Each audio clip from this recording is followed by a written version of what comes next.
तो प्रसून जी, आपने अपनी इस नॉवल के अंदर एक क्रिमिनल को ग्लैमराइज किया है, मतलब ये बुक क्रिमिनल पे है? जी नहीं फ्रेंड्स, मेरी ये नॉवल मेरा अस्तित्व एक ऐसी औरत की कहानी है जिसे अपने पति की शक्ल पसंद नहीं थी।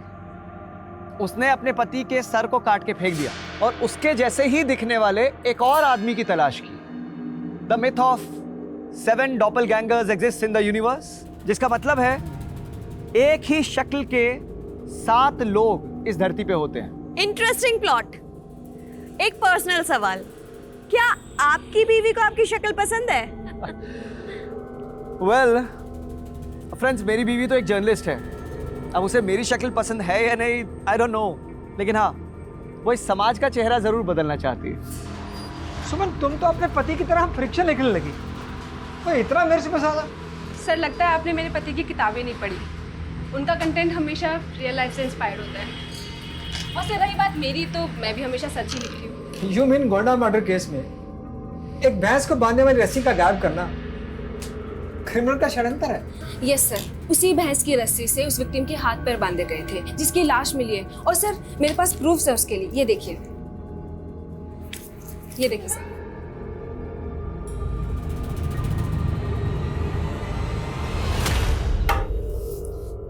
तुम्हारी वाइफ भले ही समाज का चेहरा बदल दे, पर तुम्हारी फितरत कभी नहीं बदल सकती, है ना? मेरी वाइफ की तरह जर्नलिस्ट से तुम भी हो, तो मान लो कि आज मैंने अपनी वाइफ की जगह मैंने जर्नलिस्ट बदल ली। वैसे तुम्हारी किताबों के कैरेक्टर्स भी ना तुम्हारी तरह होते हैं, एकदम फ्लर्टी, और बातें एथिक्स की करते हैं। यू नो, कोई भी गुनाह तब तक गुनाह नहीं होता जब तक वो कानून की नज़र में ना आ जाए। और जो रिलेशंस रजामंदी से बनते हैं ना, वो गुनाह नहीं होते हैं।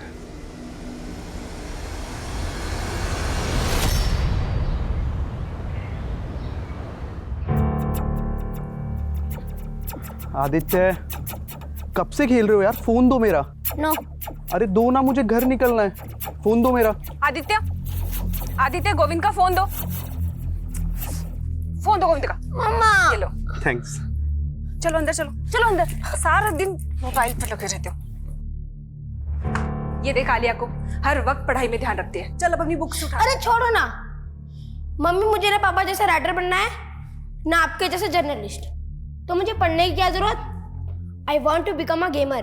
अरे वाह, कितना एम्बिशियस बेटा है मेरा। So you want to be a gamer, हाँ? यस डैडी, मुझे दुनिया का सबसे बेस्ट गेमर बनना है। Yes, proud of you champ. वैसे तुम्हें पता है, तुमने अपने डैडी को उनकी अगली नॉवल का आइडिया दे दिया है, द गेमर। कैसा है? बहुत अच्छा है। हाँ, वैसे भी तुमसे बड़ा गेमर तो कोई हो ही नहीं सकता है। प्रसून, एक काम क्यों नहीं करते हो?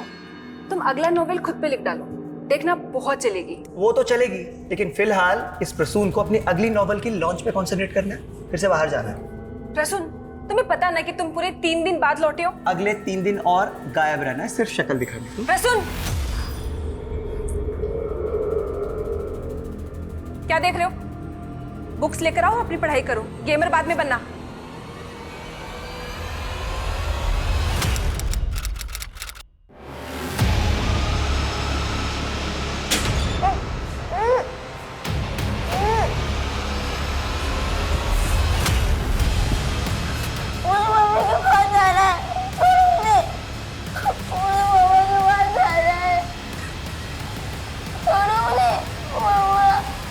सुमन, तुम मेरी बात नहीं समझ रही हो। अगर ये सब इतना आसान होता तो लोगों को फिर सपने पूरे करने के लिए स्ट्रगल ही नहीं करना पड़ता।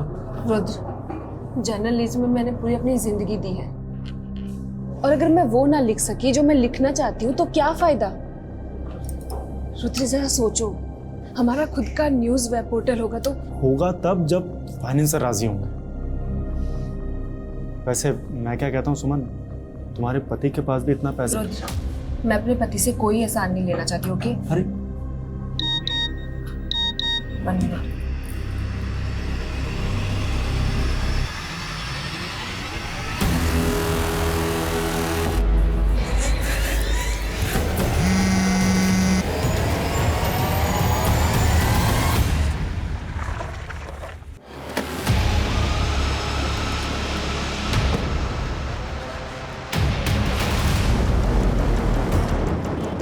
आप पीछे हटिए, पीछे हटिए। सर, एक रागिर ने लाश देखी तो हमें कॉल किया। आइए सर। सर, लाश को देख के लगता है कि किसी ने इसका गला दबाया है। और सर, पास में हमें एक रस्सी भी मिली है। हो सकता है इसी रस्सी से इसका गला दबाया गया हो। और बॉडी पे एक्सटर्नल इंजरी के कोई मार्क्स भी नहीं है? नहीं सर, कोई मार्क्स नहीं है। सर, हमें एक कार मिली है, लावारिस कार। सर, शायद इसी कार से लाश डंप की गई है। क्रिमिनल इस कार को यहीं छोड़कर चला गया होगा। या सर, ये भी हो सकता है कि ये कार चोरी की हो। हाँ, लेकिन ये भी तो हो सकता है कि ये कार इसी लड़की की हो। कार में कुछ मिला? इस कार के पेपर वगैरह? नहीं सर, कार में कुछ नहीं मिला। मैंने अच्छे से चेक कर लिया है और कार की डिटेल निकालने के लिए भी बोल दिया है। सर, ये देखिए। सर, पासर भाई ने तो सिर्फ एक औरत की लाश देख के कॉल किया था, लेकिन यहाँ तो एक बच्चा भी है। गाड़ी में कोई खून मिला था क्या? नहीं सर, गाड़ी एकदम क्लीन है। इसका मतलब यह है कि बच्चों को कहीं मारकर यहाँ नहीं लाया गया, बल्कि बच्चे को यहीं लाकर मारा गया है। लेकिन सवाल, और ये मार्ग सिर्फ यहीं तक है, यहाँ से आगे नहीं है। इसका मतलब यह है कि बच्चे को यहाँ लाकर मारा गया है। लेकिन सवाल यह उठता है कि दोनों लाशों को अलग अलग जगह पे डंप क्यों किया गया? Excuse me sir. हेलो, सुमन सिंह? ठीक है सर, वो कार किसकी है ये पता चल गया। वो कार जर्नलिस्ट सुमन सिंह की है। जर्नलिस्ट सुमन सिंह?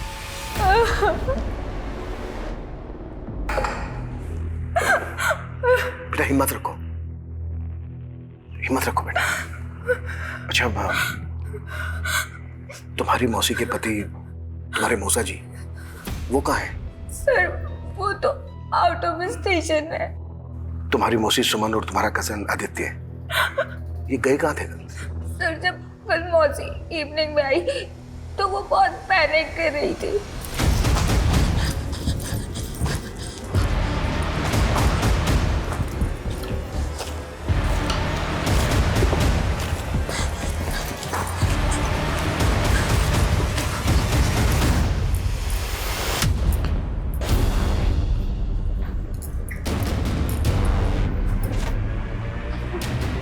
मौसी, तुम्हारी मौसी अपने साथ गन लेकर गई थी और बहुत सारा कैश भी। लेकिन बेटा गई कहाँ थी? उन्होंने कुछ नहीं बताया। कल से मौसी का और आदित्य का सर कुछ भी नहीं पता चल रहा। मैंने मौसा जी को भी कॉल किया, लेकिन उन्होंने भी मेरा फोन नहीं उठाया। अच्छा बेटा, तुम हमें अपने मौसा जी का नंबर दो। Officer, you are responsible for the law and order of this city. Please बताइए किसने मारा है मेरी बीवी और बेटे को। हम इन्वेस्टिगेट कर रहे हैं। आप 3 दिन से कहाँ थे? मैं अपनी बुक लॉन्च के लिए दिल्ली गया हुआ था, लेकिन पहले आप बताइए कि आप पहले हमारे सवालों का जवाब दीजिए। आपकी पत्नी घर से इतना सारा कैश और गन लेकर कहाँ गई होगी? इंस्पेक्टर, मुझे इस सब के बारे में कुछ नहीं पता। आलिया फोन कर रही थी आपको, आपका नंबर लग नहीं रहा था। आपकी पत्नी सुमन से तो बात हुई होगी? सुमन का कई बार कॉल आया था, लेकिन मैं इतना बिजी था कि मैं उसका कॉल आंसर नहीं कर पाया। बाद में मेरे फोन की बैटरी चली गई एंड अनफॉर्चुनेटली मैंने चार्जर भी कैरी नहीं किया था। किसी पे शक है आपको? सुमन वॉज अ नोन जर्नलिस्ट। वो अक्सर कंट्रोवर्शियल मुद्दों पे लिखा करती थी। May be somebody. और आपका बेटा, वो क्यों मारा गया होगा?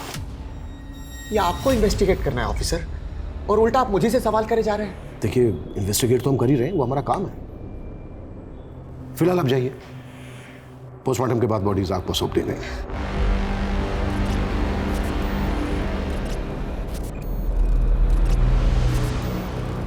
ये आदमी सस्पेंस थ्रिलर नॉवल लिखता है, हमें इसका सस्पेंस पता करना है।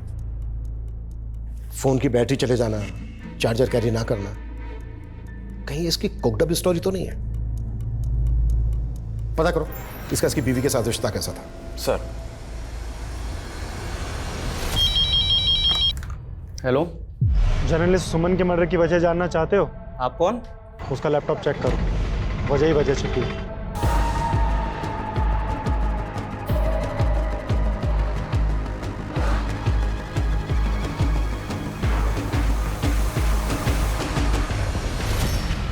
ये बाथरूम में भी चेक करो, और ये उधर जो कमरा है उसको भी अच्छे तरीके से चेक करो। ऑफिसर मैं आपको कह रहा हूँ वो मेरे बच्चों का कमरा है, और जो लैपटॉप आप ढूंढ रहे हैं सुमन का वो उसकी कार में मिलेगा आपको, प्लीज चेक कीजिए आप। लेकिन हमें मिला तो नहीं, और आप इतने कॉन्फिडेंस से कैसे कह सकते हैं कि लैपटॉप कार में ही होगा? सर क्योंकि सुमन जब भी घर से बाहर जाती थी तो अपना लैपटॉप अपने साथ कैरी करती थी, that's why I am assuming.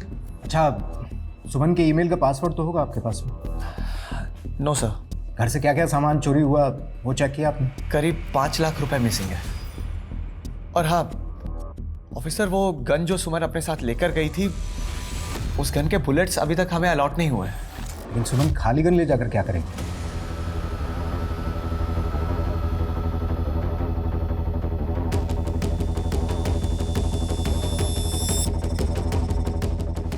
Sir constable Yadav को जो कॉल आया था वो मायापुरी के एक पीसीओ से था, लेकिन ये मालूम नहीं चल रहा कि वो कॉल किसने किया था। सर कहीं कोई हमें सुमन के लैपटॉप में उलझा के भटका तो नहीं रहा?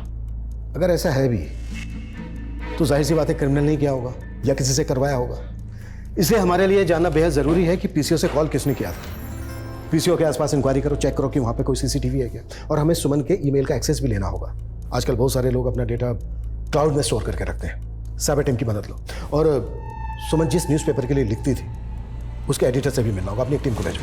सर सी लिसन, आपसे जो भी कहना है ना वेबकैम पे कहना, फोन कॉल्स और मैसेजेस बंद। इतनी अनोखी अनोखी कहानियां लिखने वाला आज अपनी जिंदगी की असल कहानी से डर रहा है। सी मैं ये फिलॉसफी के मूड में नहीं हूँ अभी। अच्छा,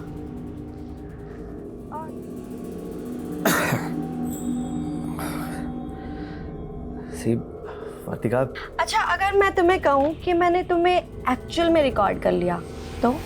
व्हाट? अरे बाबा मजाक कर रही हूँ। देखो वर्तिका, तुम कौन है?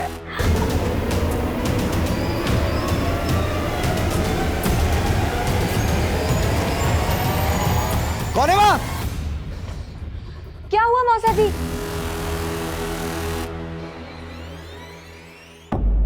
सर सुमन ने तो हमारे लिए लिखना बंद कर दिया था। सुमन का तो 5 साल का एक्सक्लूसिव कॉन्ट्रैक्ट था ना आपके साथ में, और अभी 2 साल बचे थे।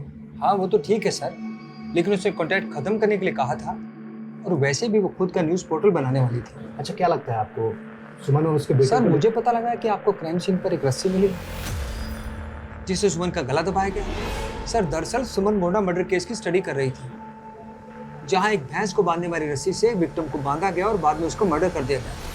भैंस को बांधने वाली रस्सी? क्या केस था ये? गोंडा का केस है सर। क्रिमिनल भी काफी पहले पकड़ा जा चुका है। मुझे नहीं लगता कि उसका सुमन और उसके बेटे के मर्डर से कोई कनेक्शन होगा।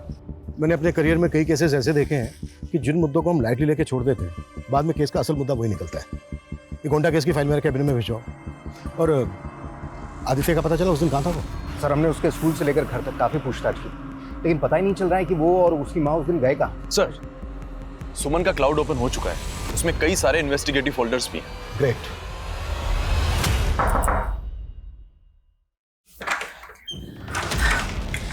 थैंक यू सीमा, मुझे लगा नहीं था कि चिप पे लिखे नंबर पे तो मुझे कॉल करोगी।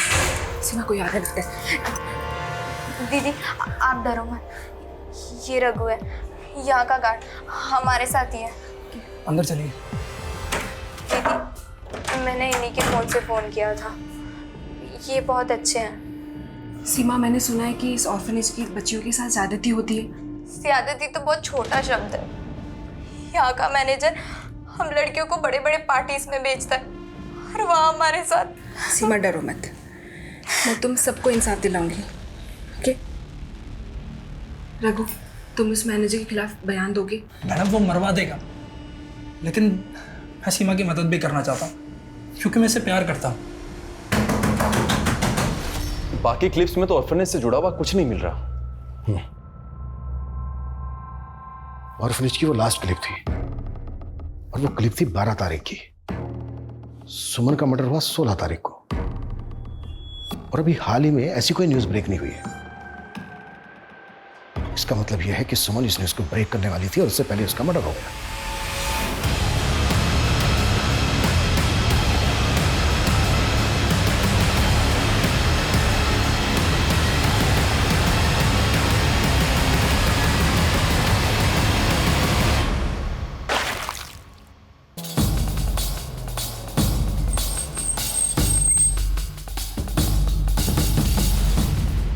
सर, इस जर्नलिस्ट के मर्डर के बारे में मैंने सुना था।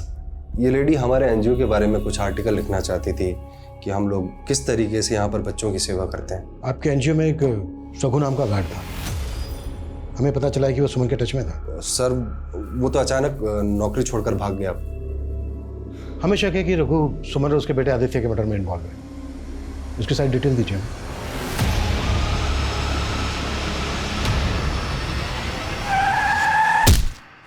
सर, इस मैनेजर ने जो रघु का पता दिया था वो गलत निकला। मैनेजर को उठा लें? कोई फायदा नहीं होगा। ये मैनेजर बोलेगा कि रघु ने ही गलत एड्रेस दिया होगा। ये साबित करने की कोशिश करेगा कि रघु क्रिमिनल एक्टिविटी से जुड़ा हुआ है, इसलिए गलत एड्रेस दिया होगा। मैनेजर पे नजर बना के रखो। इसके द्वारा ही हमें रघु और सीमा की लीड मिलेगी और ये दोनों ही सुमन और उसके बेटे आदित्य के मर्डर का राज खोलेंगे। सर, सुमन के पति का कहना था कि मर्डर के वक्त उसका फोन बंद था, लेकिन मिडनाइट को उसने सिंगापुर की अपनी एक लीडर से बातचीत की थी। उस वक्त तो दिल्ली के एक होटल में था एक लड़की के साथ। हाँ था, मैं लड़की के साथ। तो क्राइम सीन पे तो नहीं था ना? ये पूछ के साबित क्या करना चाहते हैं आप? एलिबाई स्ट्रॉन्ग करके सुपारी किलिंग। ये दिमाग तो नहीं खराब हो गया? आवाज नीचे। दरअसल इंस्पेक्टर साहब, मैं आप पे नहीं, मैं खुद पे फ्रस्ट्रेट हो रहा हूं। मेरी अयाशी ले डूबी मेरी बीवी सुमन और बेटे आदित्य को। जो भी बोलना चाहते हो साफ साफ बोलो। मेरे लिए तो सब साफ हो गया इंस्पेक्टर। दरअसल बात यह है कि उस दिन मेरा बेटा आदित्य किडनैप हुआ था और सुमन उसके रैंसम के पैसे लेकर गई थी और मारी गई। व्हाट? जी, यह मुझे आज ही पता चला है। उस दिन सुमन मुझे बार बार कॉल करती रही, लेकिन मैंने उसका कॉल उठाया नहीं। उसके बाद उसने मुझे कई वॉइस मैसेजेस भी भेजे थे जो मैंने उस दिन चेक नहीं किए, लेकिन आज सुने। प्रसून, तुम मेरा फोन क्यों नहीं उठा रहे हो? Call me back immediately. Aditya का किडनैप हुआ है। किडनैपर्स ने मुझसे 5 लाख रुपए की रैंसम मांगी है। सुमन रैंसम के पैसे लेके गई और अगर सुमन को रैंसम के लिए कॉल आया होता तो उसके सीडीआर में दिखता, लेकिन उसके सीडीआर में हमें ऐसा कोई कॉल नहीं दिखा। इंस्पेक्टर साहब, आप भूल रहे हैं कि मेरी बीवी सुमन एक जर्नलिस्ट थी और जर्नलिस्ट के अक्सर दूसरे सीक्रेट नंबर भी होते हैं। शायद उसी नंबर पे रैंसम का कॉल आया होगा। सुमन का दूसरा नंबर है तुम्हारे पास? सर, मैंने कहा दूसरा सीक्रेट नंबर। वो सीक्रेट रखते हैं, फैमिली मेंबर्स को भी नहीं बताते, लेकिन शायद रुद्र को पता होगा। कौन रुद्र? सुमन का। इंस्पेक्टर साहब, मुझे शक है कि जिस तरह मेरे दूसरी औरतों के साथ रिलेशन रहे, मेरी बीवी सुमन और ये रुद्र भी। सिर्फ एक आवाज के बेसिस पे हम ये नहीं मान सकते कि जो प्रसून कह रहा है वही सच है। लेकिन सर, वो आवाज हूबहू सुमन की लग रही है और वो वॉइस मैसेज भी उसी के नंबर से आया था। शायद तुमने प्रसून की किताबें नहीं पढ़ी है। उसके क्राइम थ्रिलर उसके बयान से भी ज्यादा घुमावदार होते हैं। मुझे लगता है कि वो हमें घुमा रहा है। आई स्ट्रांगली फील वो इस मर्डर में इन्वॉल्व है।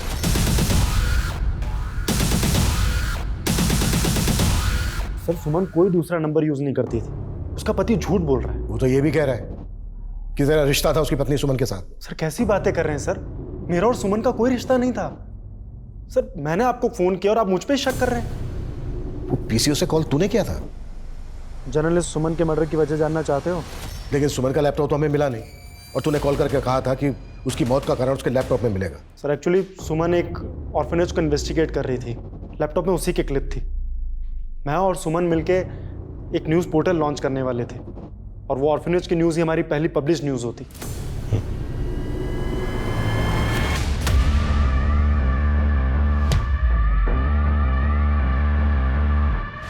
सर, ऑर्फनेज का मैनेजर गिरीनेश अचानक से गायब हो गया। व्हाट? मैंने कहा था ना उसमें नजर रखना। कैसे गायब हो गया वो? शायद घर के पिछले दरवाजे से। तो खड़े क्या कर रहे हो यहाँ पे? पता करो कहाँ गायब हो सकता है वो। सर, एक बात और, शामली पुलिस को रघु की लाश मिली है, लेकिन सीमा का कहीं पता नहीं चल रहा। शायद रघु और सीमा सुमन आदित्य मर्डर का राज जानते थे। ये हिट एंड रन का केस नहीं है, बल्कि रघु को मार के सीमा को गायब किया गया है।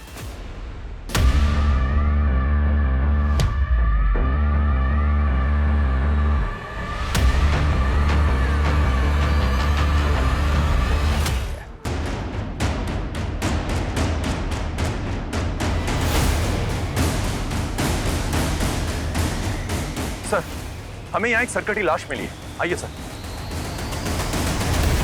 और लाश के पॉकेट से हमें एक आईडी मिली है जो प्रसून की है सर। सर हमने आसपास काफी सर्च किया लेकिन कहीं भी कटा हुआ सर नहीं मिला। हाँ सर, लेकिन यहाँ से 500 मीटर दूर पे हमें एक कार मिली है जो प्रसून की है। उस तरफ? जी सर। गाड़ी में कुछ ब्लड वगैरह मिला क्या? नहीं सर, कार एकदम क्लीन है। लेकिन सर आदित्य की किडनैपिंग, रैंसम और सुमन के वॉइस मैसेज के बाद में हो सकता है ये प्रसून की एक नई साजिश हो।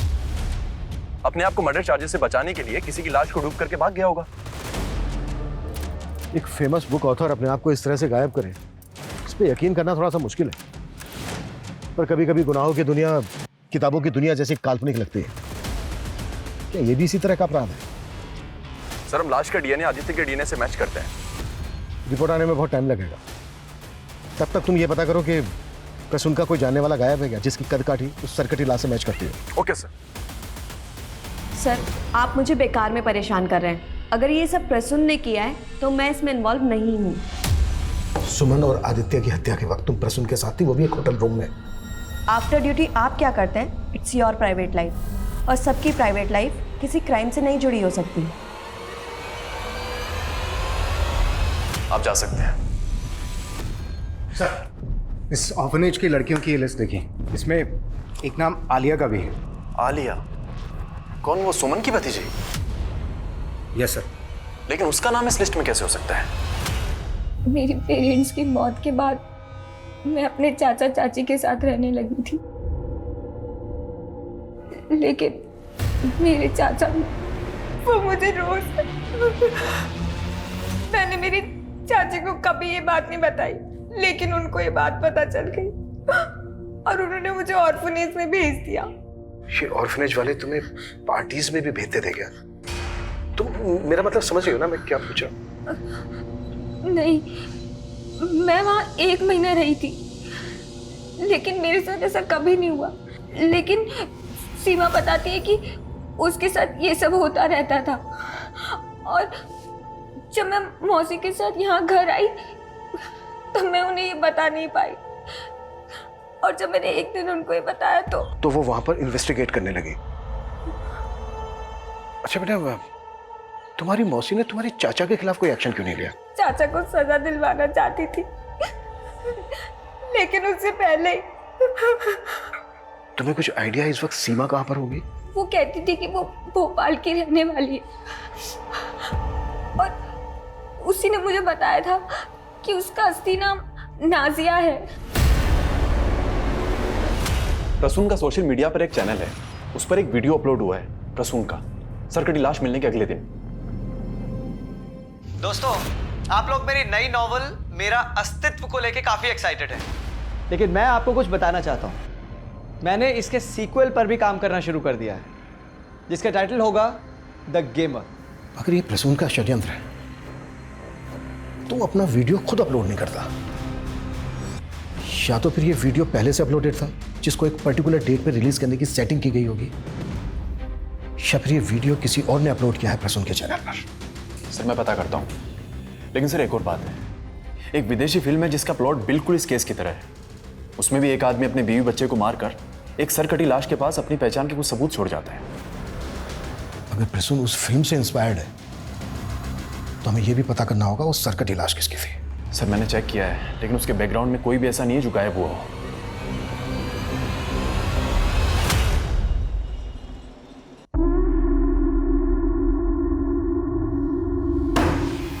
चल खाना खाने।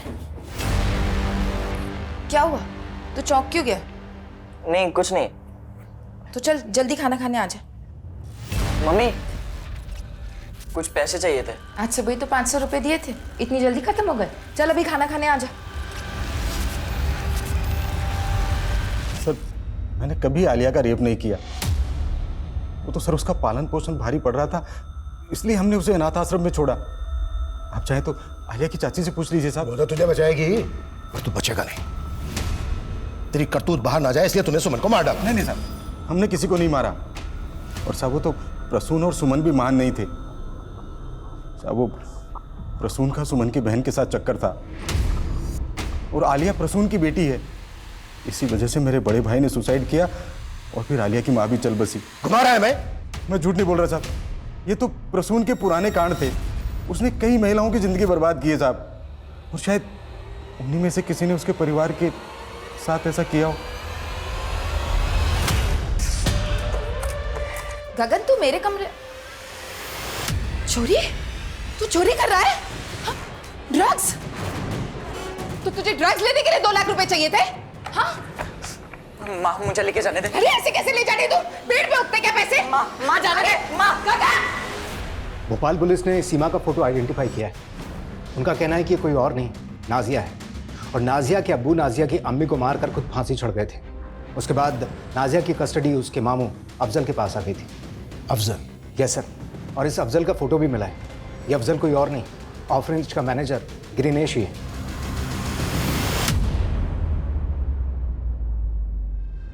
सीमा उर्फ नाजिया, ऑर्फनेज के मैनेजर ग्रीनेश उर्फ अफजल की भांजी। और सर पता चला है कि इस अफजल का विदिशा में घर भी है।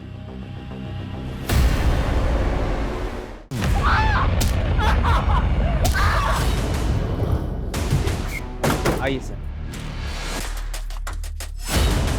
ये रूम है। ताला दो।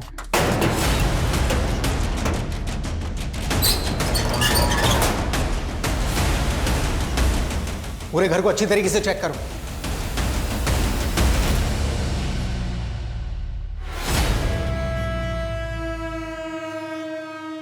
नाजिया,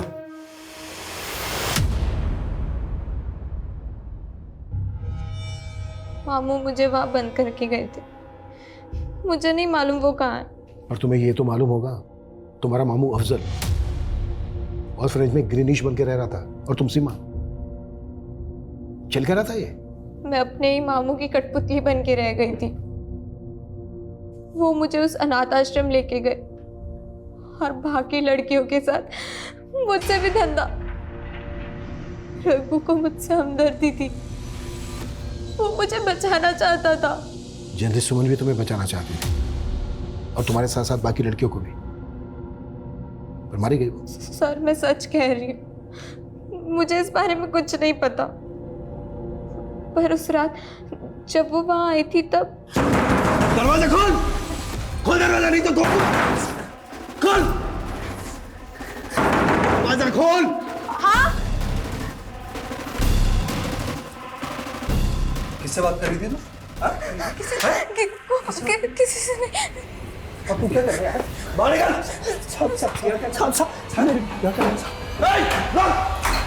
मामू को सब पता चल गया था। फिर उन्होंने मुझे और रघु को अलग कर दिया, मुझे विदिशा में लाके रख दिया, और उन्होंने मुझे धमकी भी दी थी कि अगर मैंने भागने की कोशिश भी की तो वो रघु को मार देंगे। फिर अचानक वो विदिशा में आ गए, भेस बदल के रहने लगे। वो रघु को मार के विदिशा भागा था, है कहाँ वो? मुझे नहीं मालूम सर, मैं तो वहाँ रघु के इंतजार में ही जी रही थी, और उसने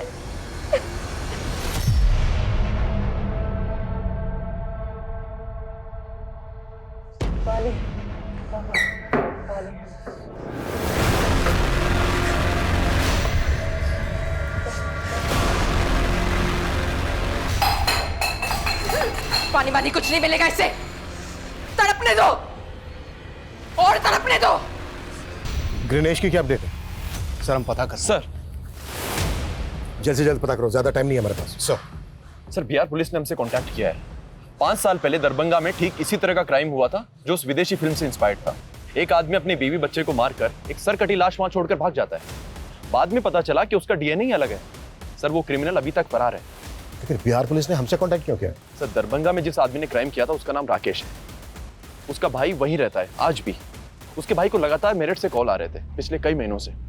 और सर हमारे मेरठ में भी तो उन्हें लग रहा है कि दरभंगा का वो क्रिमिनल राकेश मेरठ में हो सकता है, और हमारा केस उस क्रिमिनल से इंस्पायर्ड हो सकता है। मेरठ का नंबर किसका है? सर नंबर तो फेक आईडी का है, लेकिन मेरठ की जनता कॉलोनी में एक्टिव है। सर ये राकेश की फाइल है।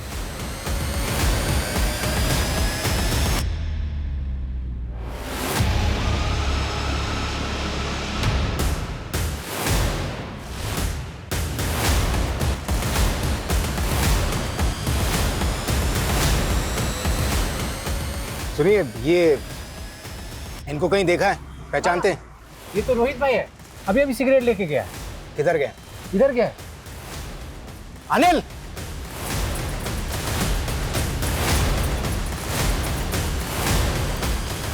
रोहित उर्फ राकेश।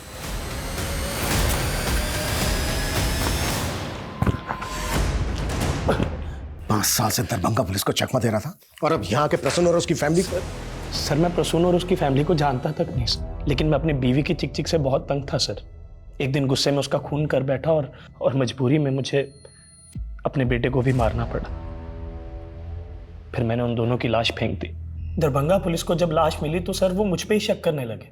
उससे निजात पाने के लिए मेरे अंदर उधेड़-बुन चल रही थी सर। और फिर सर मैं विदेशी फिल्म की स्टोरी को अपनी रियल लाइफ में कॉपी करने की सोचने लगा। और फिर मैंने एक भिखारी ढूंढा और उसका सर काट के अलग कर दिया और उसकी जेब में अपनी आईडी डाल दी। सर मैं तो यहाँ पर अपनी पहचान बदल के रह रहा था, लेकिन यहाँ भी मेरे जैसा मर्डर। मैं तो खुद हैरान हूँ कि मेरा तरीका किसने कॉपी कर लिया सर। चल एक बार को मान लेते हैं कि तू सच बोल रहा है। तो ये बता, यहाँ पे ये बात तूने अपनी किसी को बताई थी? एक दिन नशे में एक लड़के के आगे मुंह खोल बैठा था सर। मुझसे चालाकी करने की कोशिश भी मत करना, तू जानता नहीं मैं क्या चीज़ हूँ। अबे दरभंगा पुलिस को 5 साल से घुमा रहा हूँ, तू क्या चीज़ है? कौन था वो लड़का? गगन। सर, मैं खुद गगन को लेके काफी दिनों से परेशान हूँ। पता नहीं कहाँ चला गया वो। कहीं चला गया? तो छिपा के रखा उसको कहीं? मेरे बेटे को इसकी लत है, उसको यहाँ रोक के रखना आसान नहीं है। अपनी तलब पूरी करने के लिए वो कभी भी भाग जाता है। कभी भी भाग?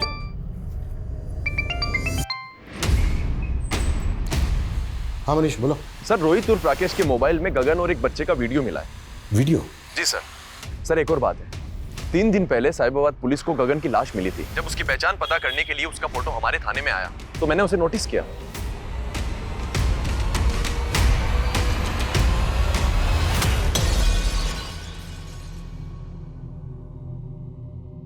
क्या है? सर वो मैं बस पैसे के लिए ब्लैकमेल सर। ब्लैकमेल?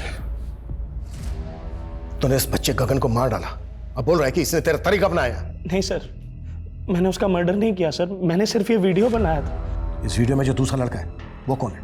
उसका दोस्त है सर, मैं उसे नहीं जानता सर। मैं सिर्फ गगन को ब्लैकमेल कर रहा था और ये वीडियो तभी डिलीट होगा जब 2 लाख और लेके आएगा, ताकि थोड़े पैसे इकट्ठे कर सकूं और अपनी प्लास्टिक सर्जरी करवा के अपना फेस बदल सकूं। हमने तुम्हारी एक्टिविटीज चेक की जब से गगन का मर्डर हुआ है। किसी को भी ऐसा लगा नहीं है कि तुम दोनों को अपने बेटे मरने का कोई दुख हो।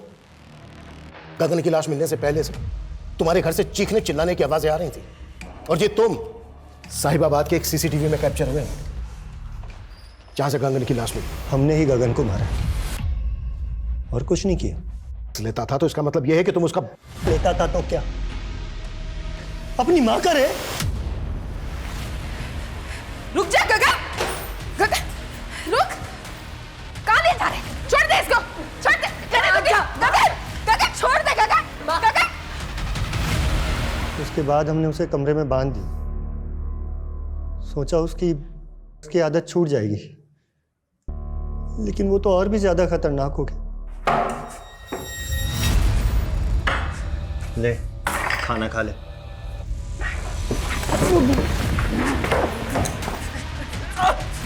कहाँ भाग के जा रहे हो? क्या कर रहा है? अपनी पत्नी की अस्मिता बचाने के लिए मैंने अपने पति धर्म को निभाया। सर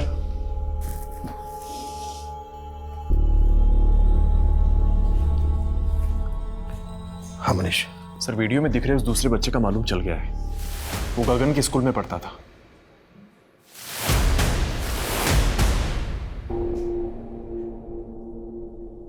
इस वीडियो में गगन के साथ जो दूसरा लड़का है वो तुम हो। जो क्यों? अब सर वो गगन नशे में पागल हो जाता था और मैं भी।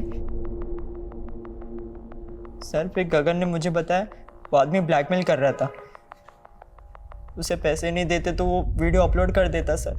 रोहित ने 8 लाख रुपए लिए गगन से। इतना सारा पैसा कहां से आया तुम लोगों के पास? सर वो गगन का माइंड था सर। उसके दोस्त ने बोला कि आदित्य को उठा लेंगे तो। गगन का कौन दोस्त? सर उसको मैं नहीं जानता सर, वो बस उसका नाम मालूम है, गोविंद। वो आदित्य को मोबाइल गेम का शौक था तो गगन ने उससे दोस्ती की और उसे बोला कि उसे गेम खेलने देगा अपने फ़ोन में। फिर हम उसे ले आए और अपने बेटे को जिंदा देखना चाहती है तो 5 लाख रुपए लगेंगे। आप प्लीज मेरे आदित्य को कुछ मत करना, बस मैं अभी आपके पास पहुंच रही हूँ।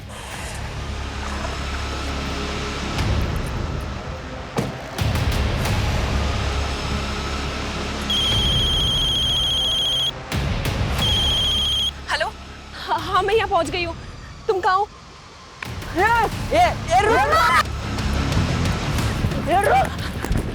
आदि, आदि, छोड़ दो, मैं गोली चला दूंगी वरना। हटो यहाँ से। आदि, आदि, आदि, आदि, प्लीज, प्लीज, प्लीज मुझे छोड़ दो। आप क्या खाली बंदूक से डराती है? तुम्हें पैसे चाहिए ना? पैसे ले लो। पैसे तो हम लेके रहेंगे लेकिन तुझे जिंदा नहीं छोड़ सकते। तूने हमारा चेहरा देख लिया है। वो भाग रहा, पकड़, पकड़ उसको। गन हमारे किसी काम की नहीं थी इसलिए फेंक दी। मोबाइल और लैपटॉप बेच के जो पैसे मिले वो गगन ने रोहित को दे दिए। और प्रसून? मैंने कुछ नहीं किया सर, और वो गगन ने जो भी किया वो गोविंद के कहने पे किया था सर।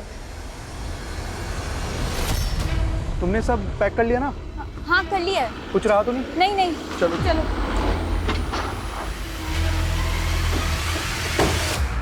गोविंद आ लिया? अरे वाह, क्या बात है, बैग वैग के साथ कहाँ जा रहे हो तुम लोग? सब पता चल गया है हमें। गगन तुम्हारा दोस्त था और ये आलिया तुम्हारी क्लासमेट। ये गोविंद बॉयफ्रेंड है ना तुम्हारा? आलिया दीदी? अच्छा हाँ, ये और अभी मम्मी को बताता हूँ। अरे आदित्य, प्लीज आदित्य, मासी को कुछ भी मत बताना please. Please Aditya, please. Please Aditya, please.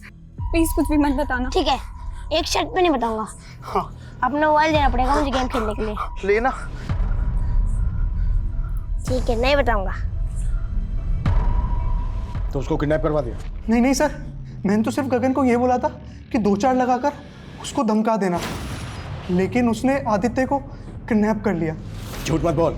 नहीं सर। उन पैसों में से शेयर तुम दोनों को भी मिला था ना? नहीं सर, पहले मुझे कुछ नहीं मालूम था, लेकिन बाद में मुझे गोविंद ने सब कुछ बता दिया था। जब गोविंद मुझे बताने के लिए घर आया तो मौसा जी ने उसको देख लिया। फिर उनको हम पे शक हो गया। मैं गोविंद को बचाने के लिए कुछ भी कर सकती थी सर। अंकल आप गलत सोच रहे हैं, ऐसा कुछ भी नहीं है। मैंने खुद देखा तुम्हें भागते हुए, झूठ मत बोलना। और जब तुम भागे तभी ये अंदर से बाहर आई थी। सच सच बोलो, क्या चल रहा है तुम दोनों के बीच में? और सुमन और आदित्य के मर्डर से तुम्हारा क्या कनेक्शन है? कोई कनेक्शन नहीं है मौसा जी, वो उस दिन मैं वो ऐसा कुछ भी नहीं है, उल्टा मुझे गगन पे शक है। लास्ट टाइम आदित्य को मैंने उसके साथ ही देखा था, वो गीता कॉलोनी के पास वो जो जंगल है ना, वहाँ पे वो अपने दोस्तों के साथ नशा करता है। बताया था ना मैंने तुमको। वो तुम जानते हो वो जगह? हाँ हाँ मैं जानता हूँ ना। चलो मेरे साथ। आप चलिए। गाड़ी में जाते जाते मैंने गगन को मैसेज कर दिया था कि मैं परशुन अंकल को लेकर गीता कॉलोनी के पास वाले जंगल में आ रहा हूँ, तू हथियार लेकर तैयार रहना।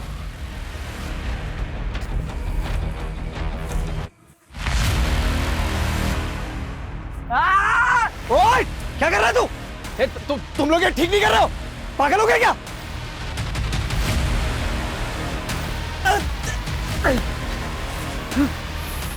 मुझे छोड़ दो, मुझे छोड़ दो, मुझे कुछ मत करो। फिर गगन ने उनका सर नाले में फेंक दिया।